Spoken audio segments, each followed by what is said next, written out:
Mengki sampean praktekno waktu napa mawon. Akal jenengan lepaso urusan dunya. Walaupun iku utangi akeh. Ya. Masalah-masalah iku bertubi-tubi lepaso. Kosongno akal jenengan sangka dene hal-hal itu. Iki mboten saged. Kalau tidak dibarengi hati jenengan melepaskan diri jenengan. Niki tetep sik mlebu mawon. Utang sik mlebu. Apa maneh benjing ditagih. Mlebu maneh. Wayahe kredite kudu dibayar. Ini akan hilang musno manakala disertai dibarengi pelepasan hati jenengan, pelepasan keakuan jenengan.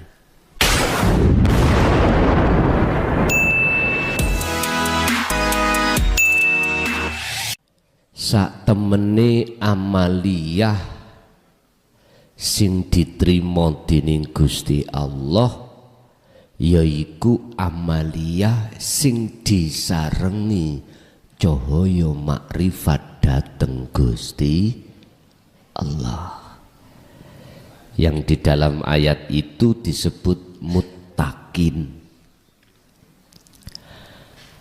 Amaliyah yang bersumber dari satu hati manusia yang dalam keadaan bertakwa.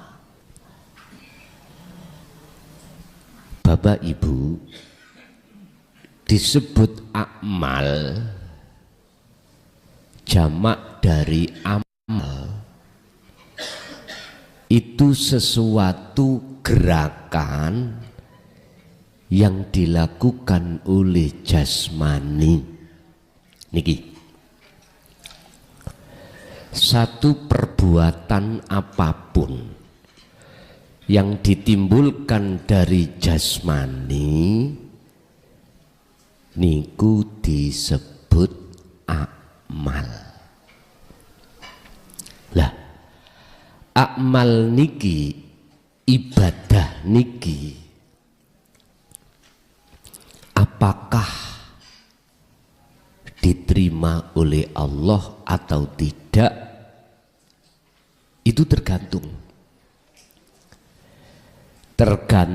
ahwal keadaan ruhaniyah jenengan kali kula. Lah keadaan ruhaniyah semua manusia itu maceme wonten kalih. Kondisinya, keadaannya ada dua. Satu, keadaan hati makrifat dateng Allah, berarti bercahaya, terang.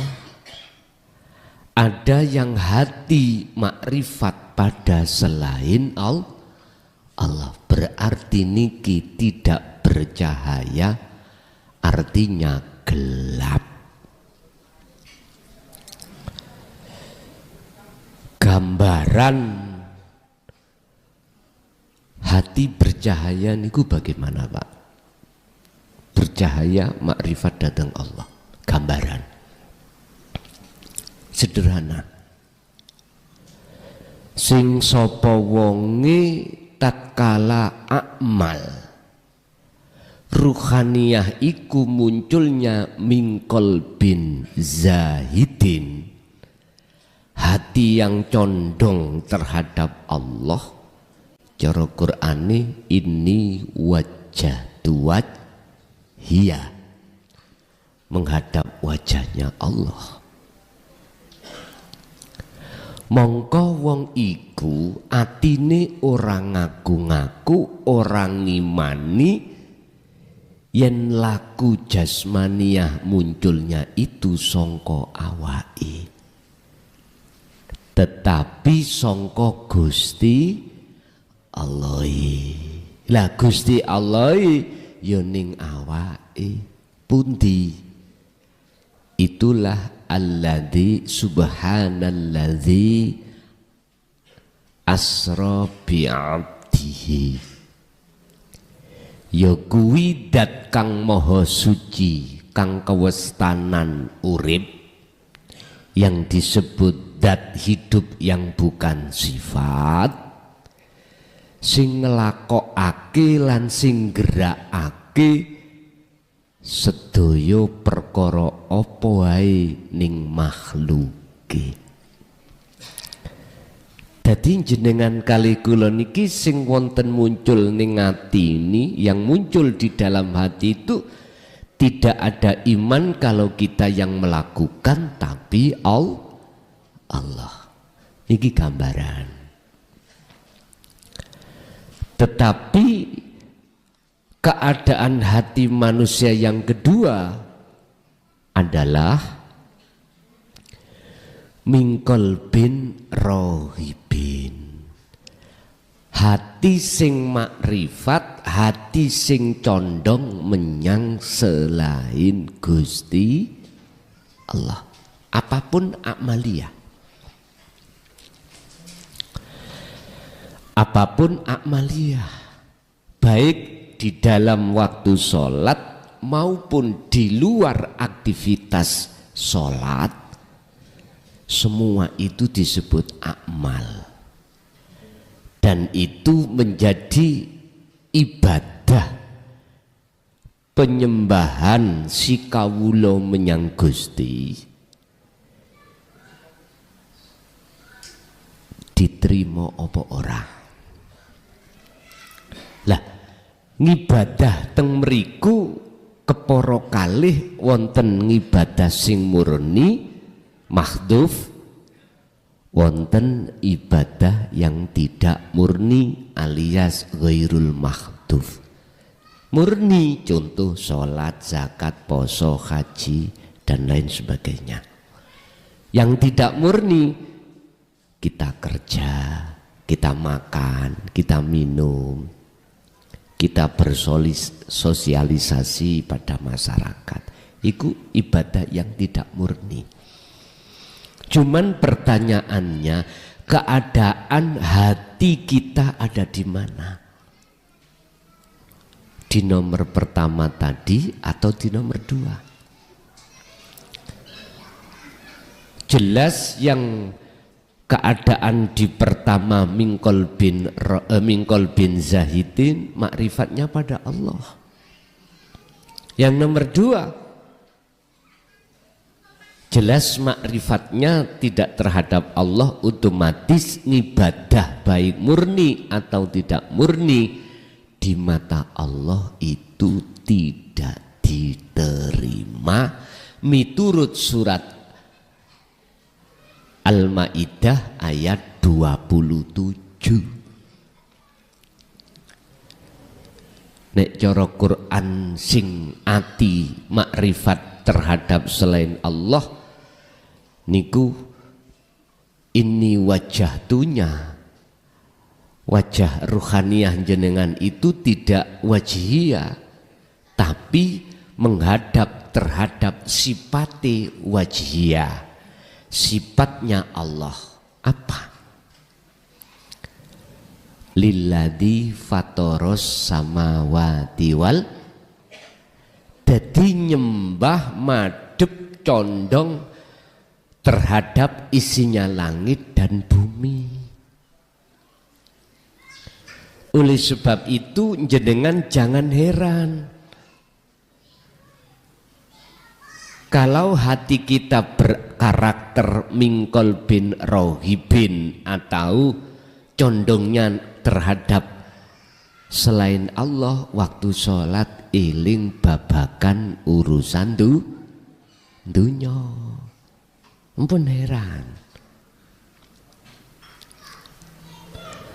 Di Quran loh Pak, sampai cari nggak akan ketemu waktu yang disebut nyembah, ngibadah, luwih-luwih sholat, itu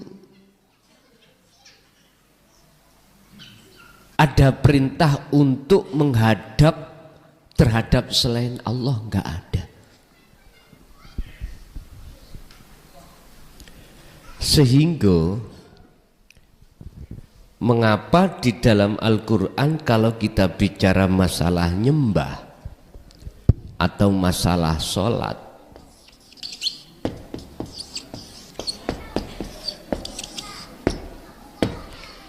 itu kalimah koma bukan kalimah fa'ala. Ada apa?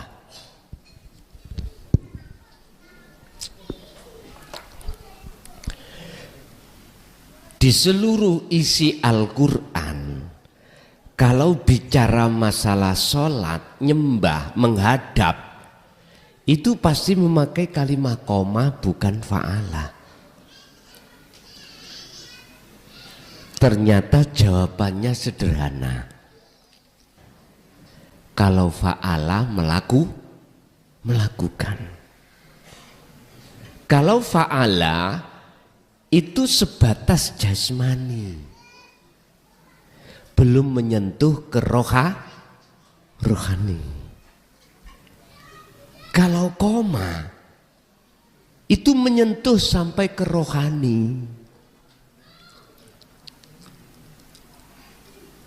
Artinya apa?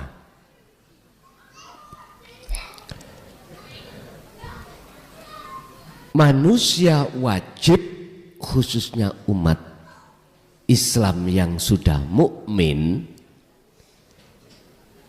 itu ketika dia melakukan sholat wajib ketemu Allah, wajib bertemu Allah,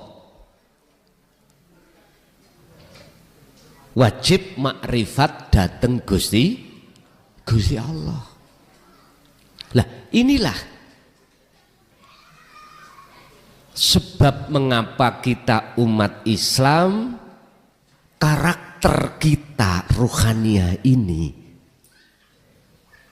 hanya memakai fa'ala prakteknya. Karena memang terbatas, sangat terbatas. Pengajaran tentang koma, pengajaran tentang dinut tauhid itu disampaikan. Akhirnya kita sebagai umat menengah ke bawah, pengetahuan tentang koma, sholat yang bisa makrifat pada Allah itu minim dan tidak mengerti.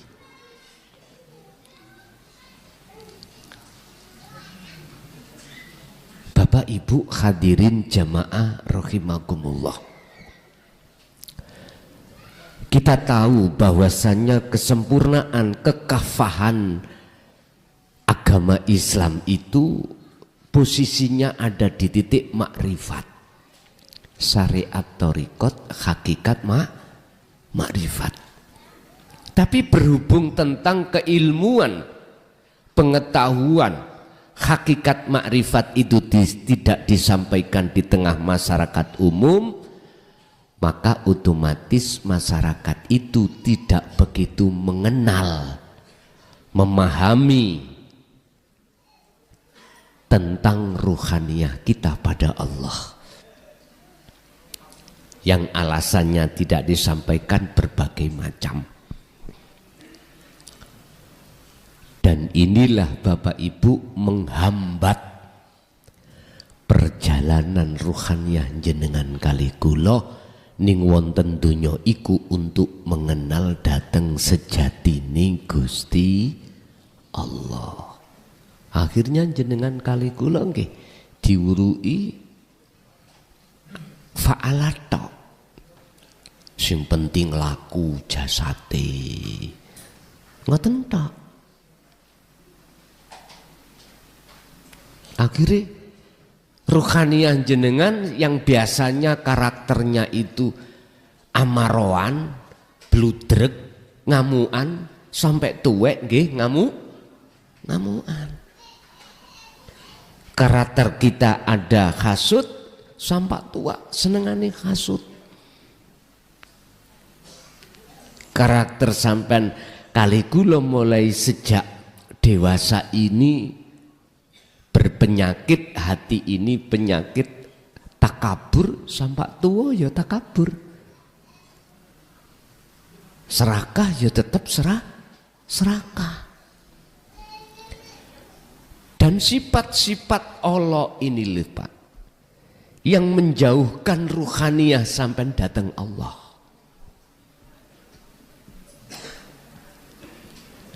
Mula sangka iku sinten yang mau disalahkan? Enggak bisa kita menyalahkan masyarakat, enggak bisa. Lawang kita itu memang namung dicekoki, hanya dididik tentang ilmu akmal, ilmu jasmani, ilmu syariat saja. Akhirnya nggak bisa untuk kita mencapai target di dalam sholat makrifat datang Allah mboten saged. Padahal Allah jelas mengatakan waqumu lillahi qanitin ay khashi'in. Jagalah sholat itu dalam keadaan hatimu khusyuk pada Allah. Makanya kalau dalam pengajian-pengajian syariat mana bahas tentang sholat khusyuk? Boten. Paling bahas kewajibane, syarat, rukune, lak ngoten nggih. Tidak sama sekali menyentuh ke ranah ruhaniyah kita untuk kehusuan datang Allah, mboten wonten. Terus dibuat apa Qur'ani? Lah nikilah kesadaran pada saat itu di tengah-tengah masyarakat mboten wonten, memang karena masyarakat itu sendiri kita dididik hanya sebatas ilmu syariat, tidak diajarkan tentang ilmu kaweruh atau ilmu hakikat. Niki persoalannya. Pun kembali kepada materi. Mana dan bagaimana caranya akmaliyah ini hati jenengan bercahaya? Bagaimana caranya? Pun dalu niki malam ini kula buka tanpa ada tebeng aling-aling. Saya minta kula suwun dateng panjenengan kali kula bila mana. Ada kalimat saya yang menyinggung perasaan jenengan. Sebelumnya kami mohon maaf. Sebab saya hadir dari Mojokerto ke Ngawi niki tidak punya sedikit pun hati untuk menyinggung boten. Saya hanya introspeksi diri saya pribadi. Jadi saya tidak mencari celo ilat orang lain. Kita ngaji duduk di sini hanya mencari celah hati kita masing-masing. Tidak mencari celah ilat penyakitnya orang lain, tidak. Sekali lagi kita ngaji ini cuman untuk mencari kesalahan hati kita pada Allah masing-masing. Mboten mencari celahnya orang lain. Pun al-a'malu utawi setiap amaliyah apa wae napa mawon iku suwarun qaimatun gak ono gunane. Nyun sewu, empun ditingali dari pandangan kacamata syariat makalah ini. Jangan dilihat dari kacamata syariat fisik, jangan. Lihatlah dari kacamata hakikat ruhaniyah. Setiap amaliyah apapun, baik yang dikatakan ibadah murni atau tidak murni, di mata Allah itu tidak berguna, tidak bermanfaat. Berarti akmal kita tuas akmal.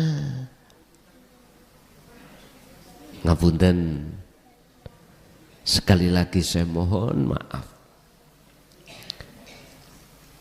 Perbuatan amaliyah yang kita sebut ibadah macam apapun, di mata Allah itu tidak ada gunanya. Ingat di dalam kitab Ihya Imam Ghazali, ya, karangane iku Imam Ghazali, Muhammad bin Muhammad ibnu Ahmad Al-Ghazali, iku ditukani Gusti Allah. Ghazali, adanya kau kumasukkan ke rahmatku, surgaku, bukan sholatmu, bukan ibadah lainnya, bukan. Tapi karena satu, ketika saat kau menulis mushaf ilmu Ihya, di situ pernah terjadi kau membiarkan si lalat minum mangsi di asbakmu, dan kau biarkan dan kau terdiam. Hanya persoalan itu. Apakah akmalnya, Pak? Bukan. Tetapi saat itu karena beliau Imam Ghazali ruhaniyahnya itu makrifat dateng Gusti, tidak melihat makhluknya lalat, tidak melihat dirinya si Imam Ghazali itu yang melihat, tapi semuanya